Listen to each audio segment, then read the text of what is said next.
आज प्यारी बाबा ने हम सबको हमारी वानप्रस्थ अवस्था याद कराई है। अभी हम सब इसी अवस्था में हैं। और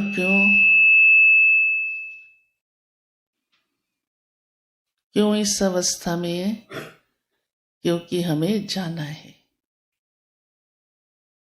जब कोई शरीर छोड़ने वाला होता है या बुजुर्ग होता है, कहते हैं अब इसके जाने के दिन आ गए। तो हम सबका बुद्धि योग शांति धाम में है। हमारी बुद्धि कहाँ है? बुद्धि इस दुनिया में लगी नहीं रहनी चाहिए अब, क्योंकि इस दुनिया को हम छोड़ चुके हैं और जाना है शांति धाम और फिर जाना सुख धाम।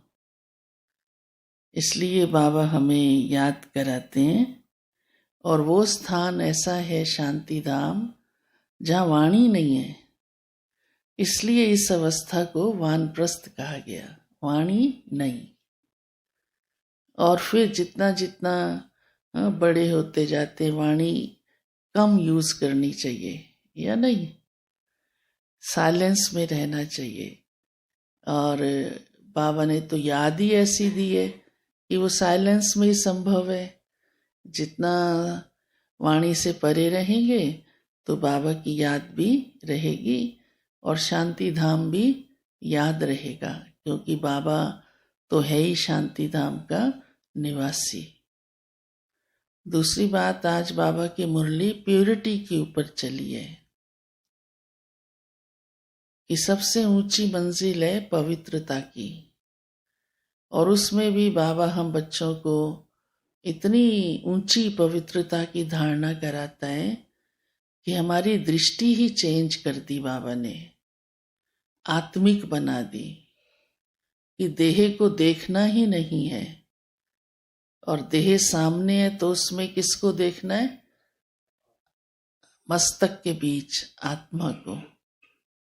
दादी कहा करते थे, देखो जब भी वैसे भी सामने आते हैं एक दो के, बात करते हैं, तो ध्यान कहाँ पर रहता है? चेहरे पे। कोई किसी के पैरों में देख के बात करता है क्या? सामने रूबरू होती है ना। तो सामने क्या है? आत्मा सामने ही तो है ना। कईयों को ये भी मालूम नहीं है, अज्ञान काल में वो सोचते हैं आत्मा यहाँ है, कोई कहता है यहाँ है, कोई कहता है यहाँ है। बाबा ने स्पष्ट कर दिया और कहीं नहीं है आत्मा, सिर्फ यहाँ है। और बातचीत भी नैनों से ही होती है। कोई आंख बंद कर ले, आप बात करना क्या करेंगे? चुप हो जाएंगे।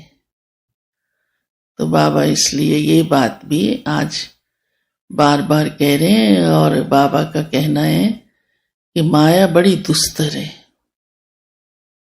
छोड़ती नहीं है, अंत तक नहीं छोड़ेगी। और इतनी दुस्तर है कि अच्छे अच्छे बाबा के बच्चे माया के वश हो जाते हैं। इतनी धारणा करने के बाद भी, पवित्र रहने के बाद भी अचानक माया ऐसा खा जाती है जो छोड़कर भी चले जाते हैं बाबा को।